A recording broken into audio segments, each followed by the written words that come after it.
Hi, I'm Tits. Now get the fuck out. Welcome to this week's Tits Talk. This week I want to talk about federally guaranteed student loans and BS degrees. And I don't mean Bachelors of Sciences. Originally, this was going to be a single episode, but there's a lot of stuff here, so I'm probably going to break it up into a two-parter. In this first part, I want to talk about student loan debt, FAFSA, degree pursuits, and the job market, and a possible solution.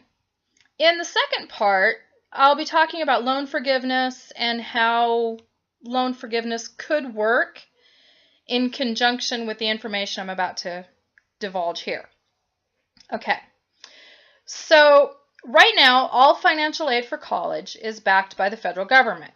And what this essentially means is that if you get a student loan, regardless of whatever financial institution is putting the money up, it's the U.S. taxpayer who's ultimately footing the bill. Okay, you can't even be considered for a student loan anymore without filling out the FAFSA application. And while you can be turned down for grants and work study because you exceed the income limitations, no one can be rejected for a student loan anymore. Yes, the student is incurring student loan debt. And yes, the student will eventually have to pay it back. The key word here, though, is eventually. Until it's paid back, we taxpayers are putting up the collateral and making the payments. Which really sucks when you consider that most of us taxpayers are also paying our own student loan debt. A huge portion of us are carrying debt from before the Obama administration's transition to it all being federally guaranteed. So we're paying a higher interest rate and fees on privately funded bank loans for our student loans, while at the same time, tax dollars are going to secure current student loans for, in some cases, ourselves. Okay, so bear with me through this analogy. It's going to start to make sense, I promise you. How many of you have ever bought a car? Okay, I see pretty much everybody is holding up their hand. So we're going to talk about your very first car purchase here. Not your first new car, not your first bank financed car. Let's say you're 16, 17 years old, and mom and dad have offered to help you to buy your very first car. Now, did your parents put any restrictions or conditions on the financial contribution for your first vehicle? Except you, Tammy. Just sit down and shut up, please. We know you were born a special snowflake and nothing ever changed for you. Nobody cares. Okay, now many of you, except Tammy, can see where this is going. Some of you are going, hey, that's right. Mom and Dad didn't help me get what I wanted. They guided me to a great car that served my needs for a really long time. Man, I drove that piece of shit until it literally fell to pieces at an intersection, like 3 years ago. Okay. I'm proposing that since taxpayers are on the hook for the student loans, taxpayers should have some oversight in regard to degree pursuits. Now, I'm not saying taxpayer oversight should be direct. Maybe we could have some sort of government agency participate. They could help folks at FAFSA look at degree intentions and compare those to labor needs. I know, the Department of Labor could be the oversight we need to do this. Nowadays, we see a lot of young folks graduating with degrees in feminist studies, social justice, feminist literature in a post-Mongolian world. You know, BS of arts degrees. Jesus Christ, Tammy, would you just shut the fuck up? Your degree in feminist social justice basket weaving in a post-Napoleonic world is not a viable or valuable degree. Okay. We all know someone who got a degree similar to Tammy's. They're either unemployed or are working as a barista somewhere. And endlessly complaining about their student loan debt, how they can't get a job in their field, how they need to go back to school but can't afford it, and how someone should have told them their degree would only be good for teaching. Keep in mind that to teach anymore, you need a master's or a PhD in any given subject, but moving on. Yes, you can start out with a teaching certificate and a bachelor's degree, but to get anywhere, you're expected to advance that degree. For teachers, this isn't a problem. They can work while advancing their degrees. But what if we could avoid all of that? How awesome would that be? We could reduce an unemployment rate among college grads, we could fill job shortages, and we could reduce student loan debt. Okay. My idea is that studentloans.gov could work with the Department of Labor and the Bureau of Labor Statistics. Every year, the Department of Labor and the Bureau of Labor Statistics puts out a projection report of employment stats. It's called the Occupational Outlook Handbook. They project future shortages and surpluses in the American job markets, among a lot of other stuff. Okay, this handbook is available online and it is completely interactive. It's actually pretty cool.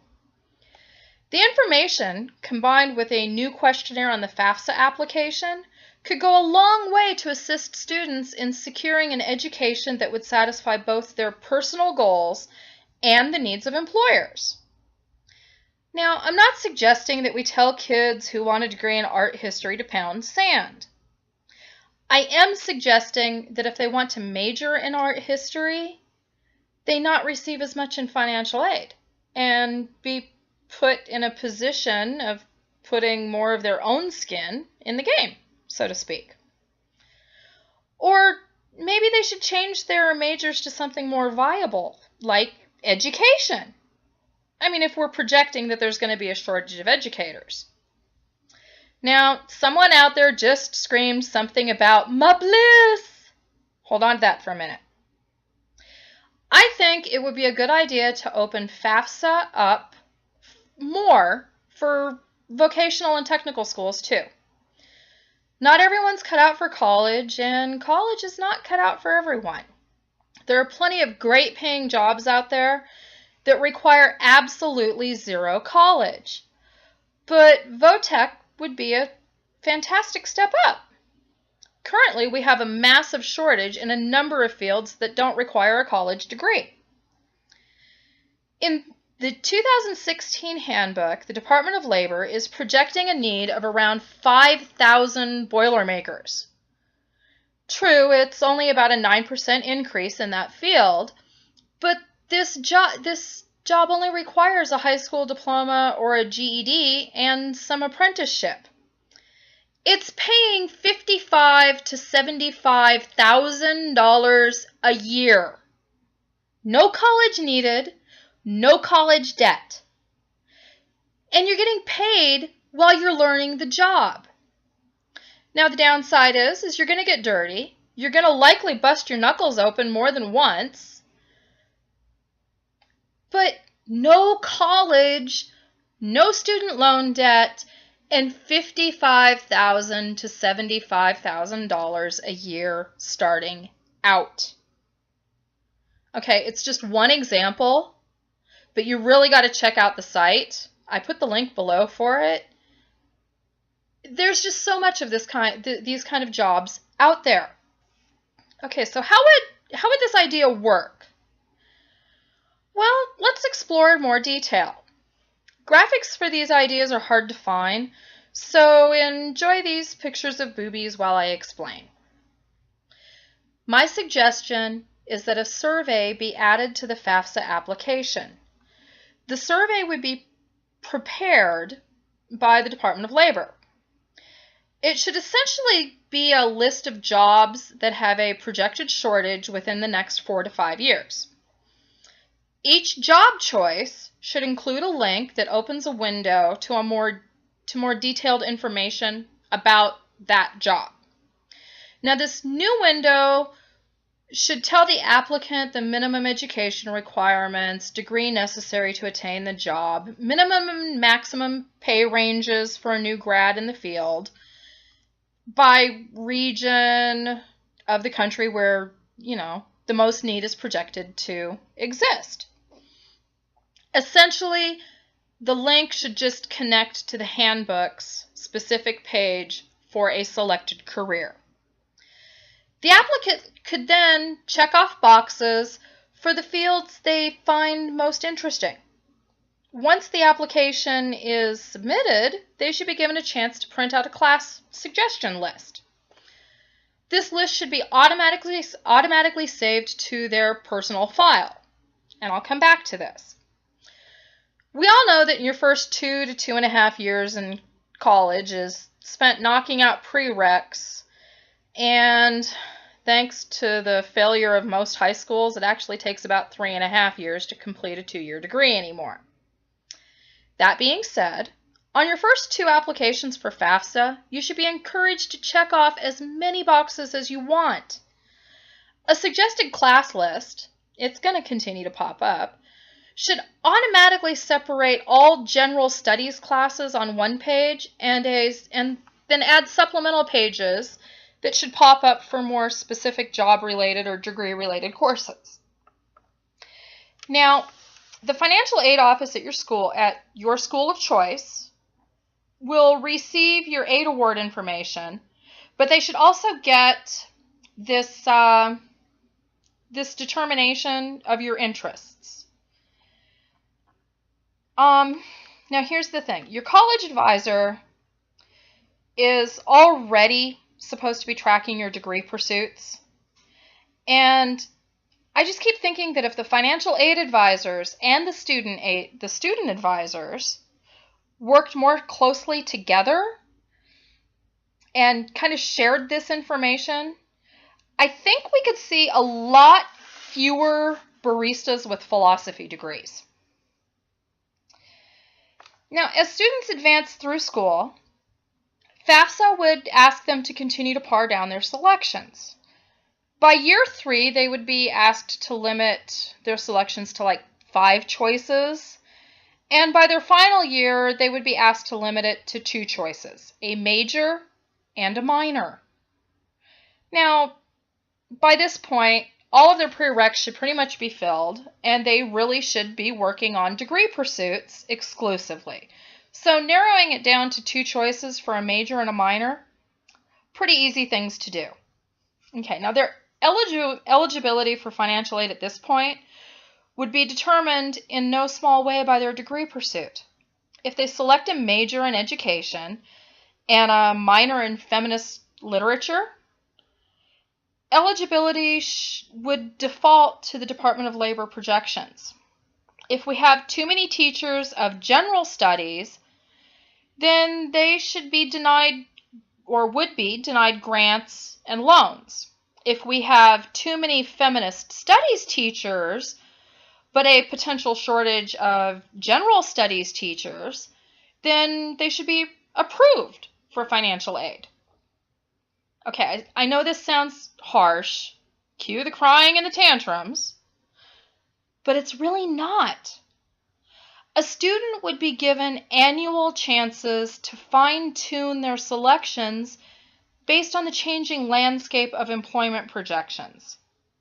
In my example, I use a fictitious student who would have likely seen the numbers in the projections moving away from the need of feminist studies professors. And my fictitious student has chosen to disregard these projections. But my bliss! Okay, look, no one is saying you can't disregard the recommendations being made. You're a grown-ass adult. You do what you want. No one's saying you can't. You're just going to have to find your own way to pay for that degree in bliss. Taxpayers should not be made to cover your butt when you can't pay back your loan. Okay, there's even an additional benefit of this idea. The IRS could potentially shut down their entire section that currently does nothing but collect on delinquent student loans. They could put those folks back to work, seizing people's homes and personal possessions and stuff. Okay, I know there's a lot to digest here, and I know a number of folks have hurt feelings now. I'd apologize, but people have been sparing the feelings of special snowflakes for too long. Direct and straight talk has been long overdue. We all know at least one person who is unemployed or underemployed and holding a degree in a completely ridiculous field, or as I like to call it, a bullshit degree. In the end, a philosophy degree just means the reasoning behind my skinny, sugar-free, no-whip, double-shot vanilla latte order is important to a grand total of one person, the barista making my coffee. Well, what do you think? Leave me your ideas and thoughts in the comments below. Check out the Occupational Outlook Handbook. It's really cool. Please subscribe to my channel, like my page, like my videos. Go back and look at the earlier ones. They're kind of lame, but I think I'm getting better. While you're at it, come and follow me on Twitter and on Facebook. It's the best way to find out when I'm posting something new. And boobs of the week are still coming.